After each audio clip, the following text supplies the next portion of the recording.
Hey y'all, DBR back for another video, and this video should be a quick and simple one.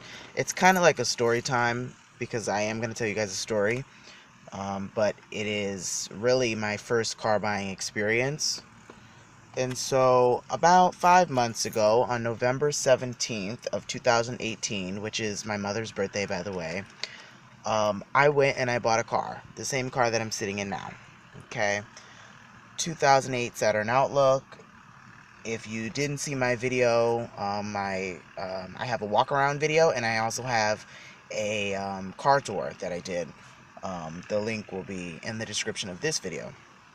However, a lot of things happened 5 months ago when I first bought this car that I didn't disclose in the car tour or the walk around, clearly, because it's just me walking around the car and just showing you things without me saying anything. So here's the story with this car. As much as I love and adore my car, there has been so many things that I wish hadn't taken place that did take place. So I bought the car on November 17th. So picture it, 2018. I'm all excited about buying my first car, $10,000 cash, big deal. And you know, I'm signing all the paperwork. They had me sign as is paperwork. Now, be very careful, especially when the car hasn't been inspected by a mechanic. If the dealership tells you that it's been inspected by a mechanic, I would recommend you bringing a mechanic with you or asking them to take the car to your mechanic.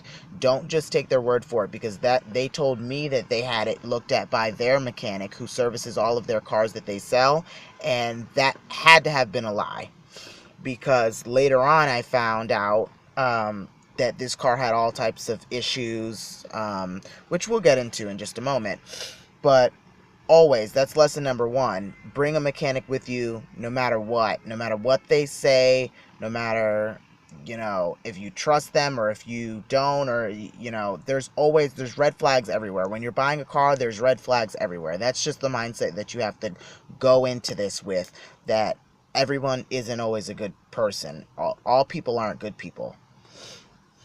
And so I was just trusting because, I was excited. This is my first car. I'm paying cash for it.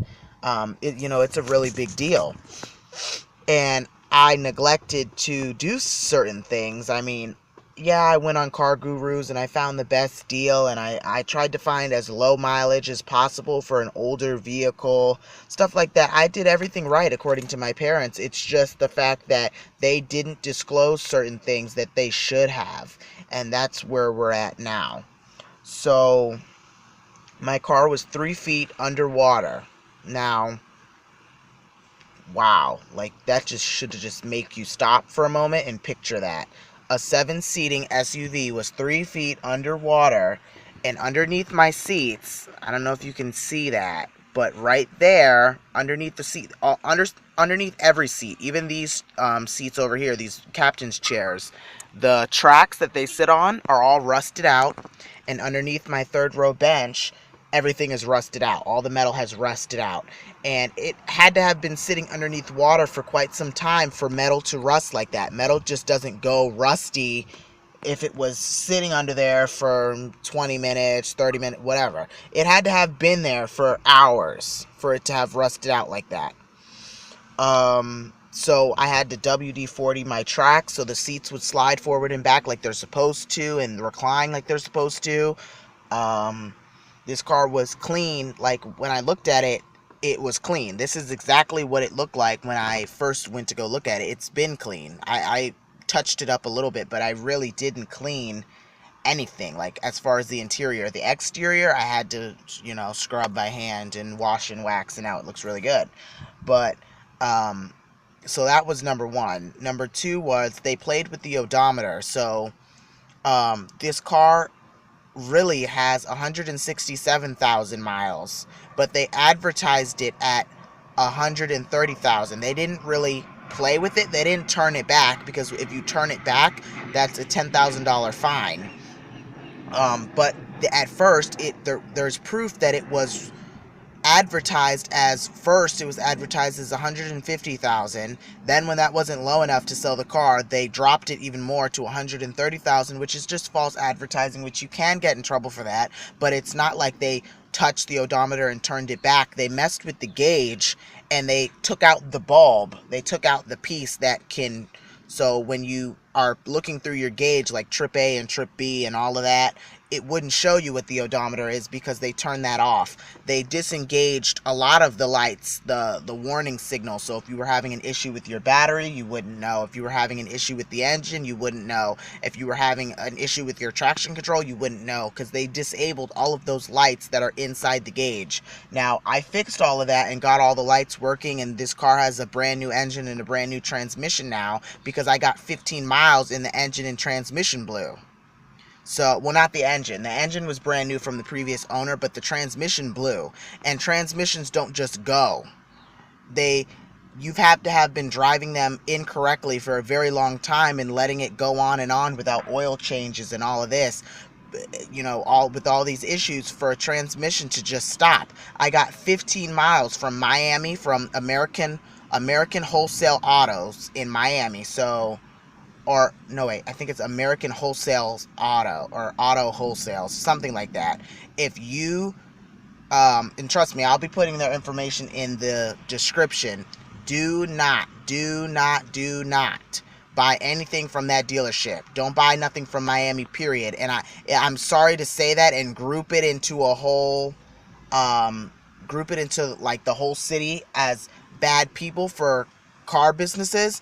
But there has been too many things, too many people that I know, too many mechanics have told me anytime you get a car from Miami, it's never a good thing. Broward is usually the route to go. Car dealerships that are used car dealerships, be very careful about what you sign as far as is. As is fine. That part wasn't, a bother to me. The windows on the passenger side didn't work. Okay, that's fine. I can get that fixed. That's a cosmetic thing. The power mirrors didn't work, but those are the only things that were really wrong with the car. So me buying it as is wasn't really a problem. But the reason the windows don't work is because it was 3 feet underwater. My speakers don't even work in this car, so I have to get a whole new sound system and stuff like that because the water level is so high up the door that the speakers don't even work.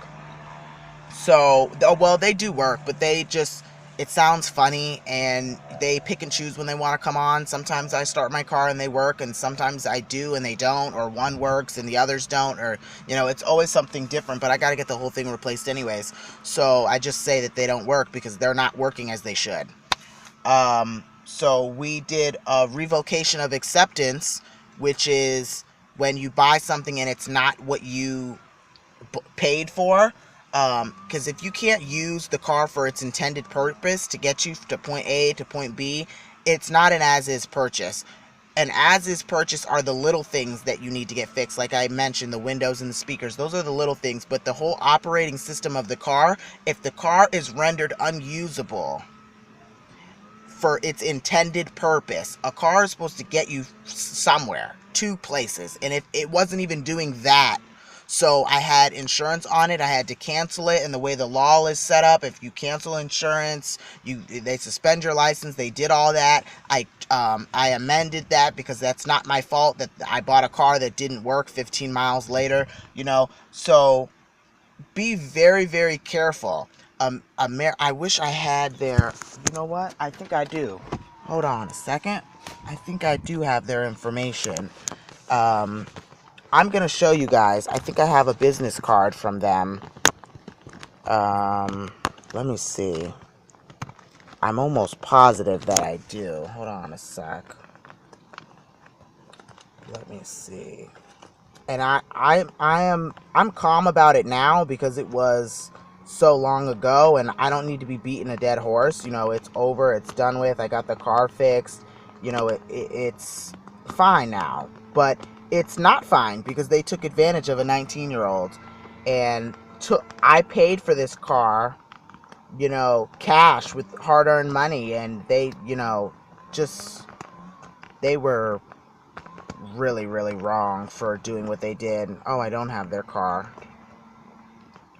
Well, I'll put their information let me see here. Yeah, I'm going to put their information somewhere in the description of the video, because I don't have their card anymore. I don't believe I do. I have one of their cards, but it's in the house, and I don't feel like going to get it. But, yeah, American Auto Wholesales. That's what it is, Incorporated. And I left a negative review on Google. I left a negative review on Google about everything that's happened. We called them the same day it was having problems, and said, this is what's happening. They said, oh, well, you can bring it back for an exchange. So we towed it back to them, and they refused to accept it. So they said, oh, we need to get it back in the condition we gave it to you in, which was shitty condition. So how the fuck am I going to give you back something that wasn't working correctly when you gave it to me? I test drove the car for maybe, I want to say a minute, because it was only around the block, okay? And it just makes me really frustrated, because for you to know that there's a transmission issue, the engine has to get hot. The transmission has to get hot for you to realize.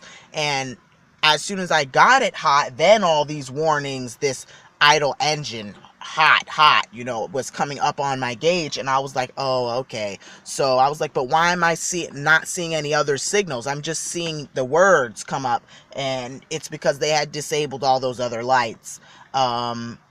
When I bought it from them, it had a flat tire. I told them about it, thinking that they were going to fix it before I came back for pickup, because the day I bought the car, they didn't even let me leave with it because it had a bad terminal. And when the car has a bad terminal, or a rusted terminal, and it had a rusted terminal because the car had been underwater, when it has a bad terminal, it can't keep the battery in place, and the battery is what gives the car power. So I needed a whole new battery, and they said they put in a brand new one, but it wasn't brand new according to the guy that fixed it. It was like a used battery that they put in there that we had to pay for as well. So they're just extreme crooks out there, and I just want anybody to know, if they're going through anything similar to this, you can always feel free to reach out to me, and I'll let you know the way I dealt with mine. Yes, we are suing. Yes, we're in the process of that. We're not even doing small claims. We're going to do it in civil court, and it's a big deal. My aunt's a lawyer, so she's on the case. She's never lost a case for us. So, and this is it's a pretty much open and shut case, because the Florida code says that you cannot sell a car that way when the whole operating system is bad. So we went, through every legality there is, every legal rule, every legal statement. We're using the law to the best of our advantage as far as buying lemons in the state of Florida. But now, the car is fixed $5,000 later, so that's another $5,000 I've put into this car, and it's working fine, and I've had it for an entire week, and it's doing what it's supposed to do, and I couldn't be happier with my car choice. But I just wish that I hadn't have bought it from such dishonest people that really ruined my first car buying experience. So be very careful, and do as much research as possible, and bring a mechanic with you, a mechanic that knows what they're doing, and never take anybody's word for it when they say that something has already been taken care of. It won't hurt to do it twice. It won't hurt to do it 3 times. Just do it. Because if I had done that and I didn't get so caught up in my excitement of buying my first car, I guarantee you it wouldn't have ended up this way. And basically that's it. This is basically just a PSA for anybody who's buying a used vehicle under an as-is clause, because as-is clause can be revoked, they can be manipulated, they can be stretched, and people use as-is clauses to manipulate other people, which are usually young people. So just letting any other young person know, be very careful when they pull out as-is paperwork, and make sure you've done your due diligence before. I'm not saying every as-is purchase is bad, but I'm just letting you know that not all people are good people, period. That's pretty much it. So stay perfectly imperfect until I see you next time. Bye.